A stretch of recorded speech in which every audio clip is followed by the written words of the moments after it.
Morning po mga kababayan, ma'am sir. This is Jam, the Filipino channel ang inyo pong lingkod. So today is August 9, 2025 at tayo ngayon ang pupunta dito yan sa may T-Live sa may Park West BGC po yan, Grand Central Park, Bonifacio, Global City.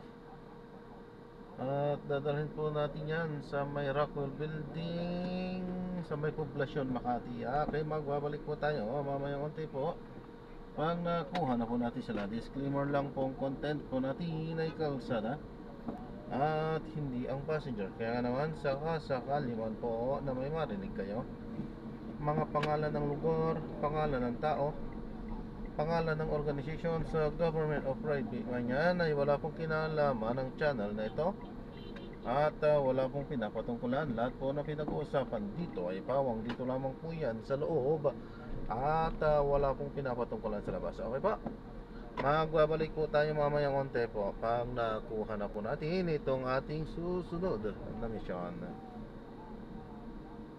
At yan, manatiling nakaplay lang yan at makinig tayo ng mga nagbabagong balita at mga talakayan.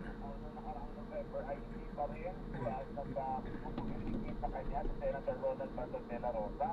Pero kung sakaling anya, maging sa kanilang group chat na mga senador ay hindi rin siya sumasagot at wala rin kahit anong mensahe na ipinapost doon. Pero sabi ni Senate President Vicente Soto III, posible na nababasa naman niya ito mga ito. Pero kung sakaling anya na mag-communicate sa kanya, ang kanyang ipapayo ay pumasok na ito dahil may committee siya na kailangan din naman yan tutukan at pagsagawa ng mga hearings para hindi ma-pending yung mga bills na nandoon. Ginagarantiya rin ng Senate President na kung ano yung ginawa nila o binigyan nila proteksyon sa mga dating senador nung aarestuhin, gaya ni dating senador Sally Trillanes, Congressman Laila de Lima, ay ganoon din yung ibibigay nila na proteksyon kay Senator Bato de la Rosa just in case magkaroon ng warrant at ipa-aresto siya. Ang prinsipyo lang naman lagi dito, Dani, ng Senate leadership ay walang kahit sinong senador ang huhulihin sa loob ng Senate premises. Pero paglabas naman ng Senado ay hindi na daw nila sakop yun, Dani. Kaya nga, so kung ilan na lang yung natitirang araw, mag-session day, so outside na sa scope nila yan. Pero di ba may mga lumulutang at saka may pronouncement din yata si Ombudsman Remulla nasa Pampanga. Ano bang narinig nyo, naulinigan nyo? Walang direct na information dahil sa kanyang office dahil everyday nag-message din kami sa kanya at doon sa group chat niya with the reporters, walang sinasagot na hindi sumasagot ang Senator Ronald de la Rosa at wala din specific na binabanggit sa kanyang tanggapan kung nasa na nga ba at ano na yung development hinggil doon sa information sa kanya na may nagsasabi nasa Pampanga, may nagsasabi na hinihimok naman siya na lumabas na dahil nga nung mga naunang pronouncement naman daw niya ay binabanggit niya na na-ready siya na humarap anytime na may warrant of arrest laban sa kanya. Okay, huli na lang Robert, dahil di ba meron schedule na pag-alis ng bansa si Senator Jinggoy, di ba? At sabi niya, humingi siya ng travel authority. Pero sabi ni SP Soto, hindi naman daw kailangan kung personal travel. Pero kung ganyan may haay na kaso, ano ba ang update? Tuloy pa siya sa December 26 as announced papuntang Japan? Ang sinasabi dito, dahil sa Senate leadership, under the Senate rules, hindi kinakailangan kumuha ng travel authority na kahit sino senador kapag umaalis sila ng bansa. Ang Office of the Ombudsman, tapos ang Office of the Ombudsman, sinabi naman na susunod sila kay Senate President Vicente Soto III para nga hilingin na huwag payagang makaalis. Pero ang sabi ng Tuglasan na nakausap natin ay hindi pa nakarating ng communication, pero just the same, yun daw naman kasi yung policy niya, hindi nila pwedeng pigilan. Yung kahit Sorry po, excuse me po. Naman to sa mga kumukonsumo ng gasolina, 1 peso and 20 centavos per liter. Pero wala akong pagbabago sa presyo ng kerosene. At doon sa mga kumukonsumo naman ng diesel, wala rin pagbabago. Okay. Okay lang tayo, yung mga diesel user. Pero yung gasolina, mataas ang itinaas, 1 peso and 20 centavos per liter. Okay, tuloy-tuloy na ho tayo at ito makakausap na ho natin sa unang bahagi ng ating interview ay si Engineer Rodolfo Dayanghirang II. Siya ho ay residente sa barangay Bagong Bayan dyan sa Rojas Oriental, Mindoro na nakaranas daw ng talaga namang pagbaha na submerge daw ng floodwaters kahapon ng umaga. Engineer, good morning ho. Si Danny Buenafe sa programang Kabayan. Good morning po, Sir Danny. Oo, thank you very much sa oras, no? At ang balita namin, 50 barangay dyan sa 6 na municipalities dyan sa Oriental Mindoro, nalunod daw sa baha. Totoo ba yan? At kamusta naman ang lagay nyo ngayon dyan? Actually po, opo, Sir Danny. Sa ngayon po ay upa na po yung baha dito sa amin. Ako po ay taga Barangay Bagong Bayan. So, yung nakita ko po doon sa aming barangay, first time po na namubog sa baha, no? sa buong buhay ko. 29 years old na po ako. First time ko pong nakita na lumubog sa bahay, na binaha po itong aming barangay. Pero hindi naman ito dulot ng bagyong Wilma. Tama ba, Engineer? Hindi naman di ba? Actually, opo.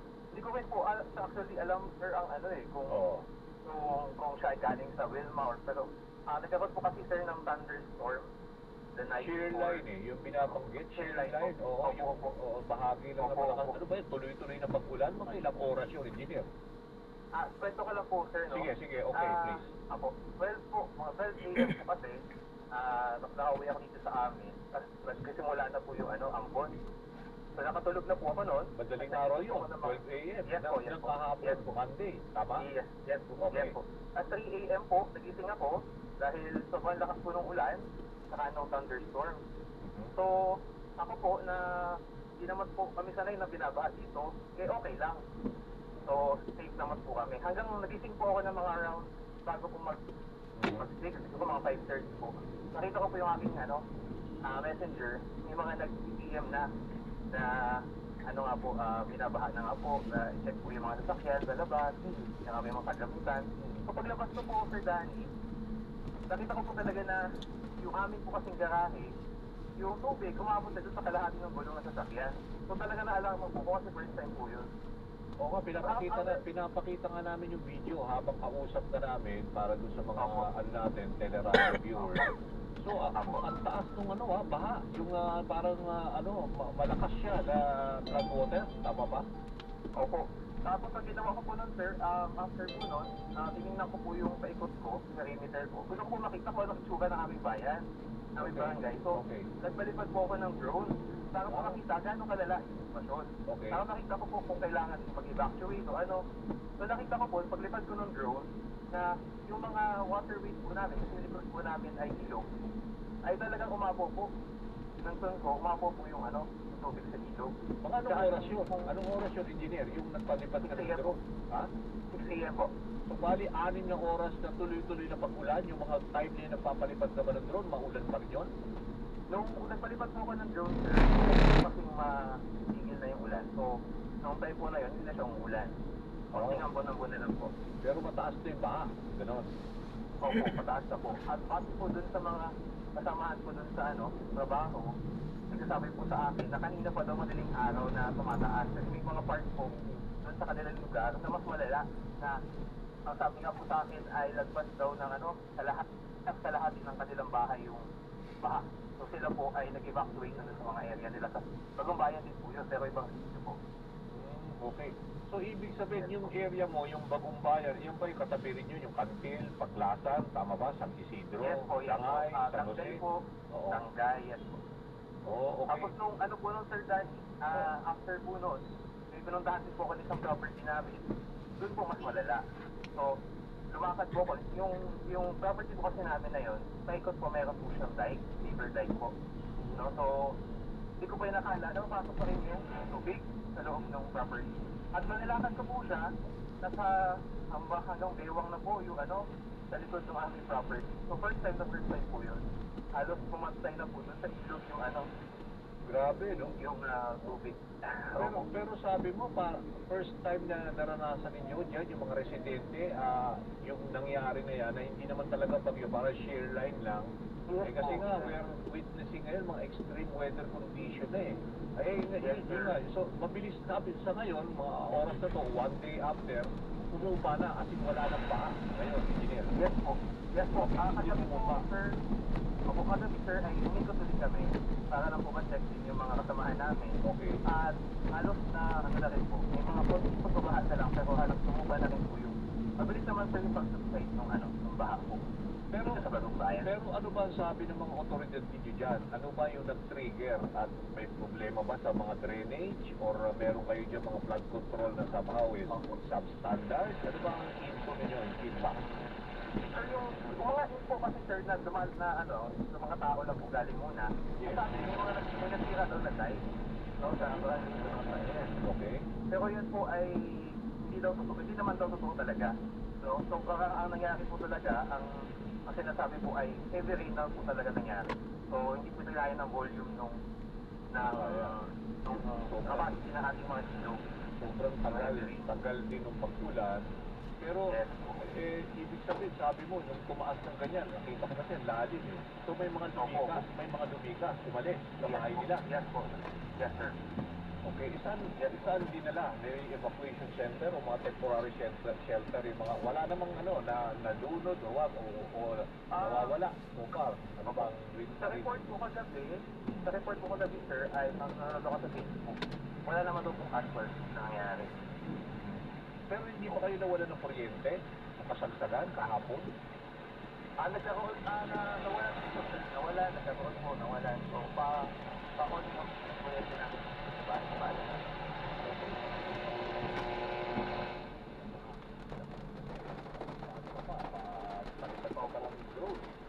Actually sir, yung sa ating po kasi medyo namin.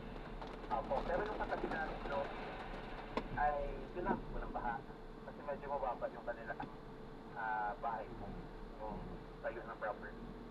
So kahapon, kinan sila or ang klase? Bali wala. Ibig sabihin, dyan sa area nyo, walang pasok ang mga bata. Hindi ko lang po alam sir yung kung nakalpit kahapon. Pero right now po, wala po pasok ngayon ang mga estudyante namin. Okay. Wala naman talagang pasok kahapon eh. Sige. Maraming salamat sa update sa engineer. At buti na lang, medyo sabi mo nga, maganda na lagay ng panahon, no? Ngayon. Yes po, mag-hit po ngayon dito sir. Sige. Okay, ingat na lang. At syempre, kailangan enjoy naman natin ng Pasko na walang masamang panahon. Thank you, engineer. Yes sir. Thank you po. Thank you so much sir. Okay, yan ho si Engineer Rodolfo Dayanghirang II. Siya ho ay residente ng Barangay Bagong Bayan dyan sa Rojas Oriental, Mindoro. Okay, dahil din dyan sa may kaugnayan sa pagbabaha, yung nag-submerge na floodwaters dyan, makakausap naman natin ang head ng MDRRMO sa Rojas Oriental, Mindoro. Dahil sabi nila, pero yung pinaka-hardest hit itong Rojas. Alamin natin mula kay Larry Gabayno. Larry, good morning. Si Danny Buenafe sa programang Kabayan. Good morning po sir. Magandang araw po at Merry Christmas din, Larry. Alamin ko lang, kanina nakausap ko yung isang engineer, si Rodolfo.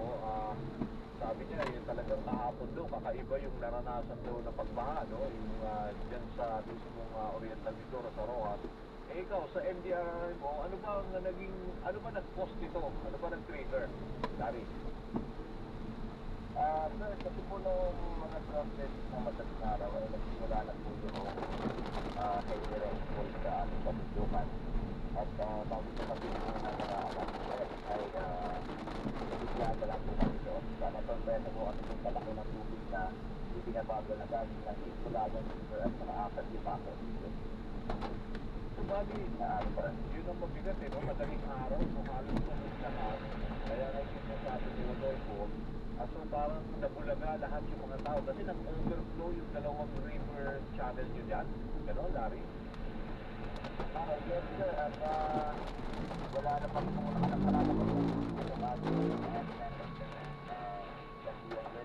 at nung nasa labas na ito ng Philippine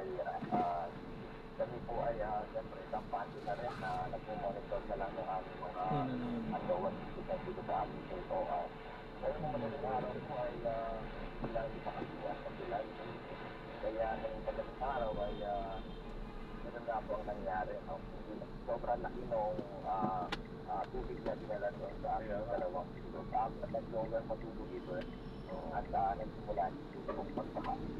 Pero for now, Larry, kasi nung tumindiro yung pagbaha, may mga lumikas, inilikas pa ninyo dyan, at kamusta naman sila? Meron pa bang natitira sa mga evacuation center, Larry? Magsimula po ang aming rescue operations ng mga alas 29 na ng saling araw. Kahapon. Kung mahirapan yung ating mga mahirapan po kasi nabilis at yung lakas ng pag-agos ng tubig ay nakaiba din sa ating naranasan yung mga nakaraan. Sobrang natin po talaga po kaya pero kailangan natin gawin yung pamamaraan ng rescue operations para makapagpagpa natin sila. Tama ka, Larry, umabot sa 50 barangay na maliban dyan sa mismo Bagumbayan, marami pa yung mga villages na naapektuhan, di ba? Ako, kabayan ko, meron kami 20 barangay at mula po doon sa apat barangay ay meron ng epekto yung malaking ng patulan at sa kabuuan po yung aming 20 barangay talaga ay apektuhan. Pero at po dito sa barangay Bagumbayan tayo dito pinakamababang location na barangay at nandito po located ng aming district at ang aming pamahalaan. Okay, so paano yung Bagumbayan, yung parang yan ang pinakamalami ang populasyon, ang congested yan. So, nakatira. Tama? Yes po. Okay. Tama po. Okay, and then dahil sa dinulot itong baha, kamusta naman ang mga natin, ang road network natin, hindi ba naapektuhan ang semento, hindi naman na nag-dissipate or whatever, wala namang, o kaya may mga bumastos na tayo mga poste na somehow medyo naka-alarma kayo? So far naman po, wala naman po kasi mga posting na apektuhan sa pagkakot. Wala din po masyadong damage sa aming mga road network. Pero yung aming po sa W-site na nasa Barangay San Miguel ay lahat po na-damage. Dahil nung pong bayan ng Rojas ay napapagitnaan ng Lumilog, Barok River sa pagitan ng Nagdaray at Rojas. Nasa gitna po namin ay yung Madugo River. At yung pong nasa kanan namin ay yung Bungabo River na boundary ng Bungabo at sa Rojas. Okay, malayo ba yun sa Kaya po ang Rojas isang application. Okay, pero yung mga pagkulan na grabe ang haba, hindi naman to dulot ng di ba? Ng bagyong Wilma. Airline lang ho ito, ordinary na bigla naman gano'ng katagal.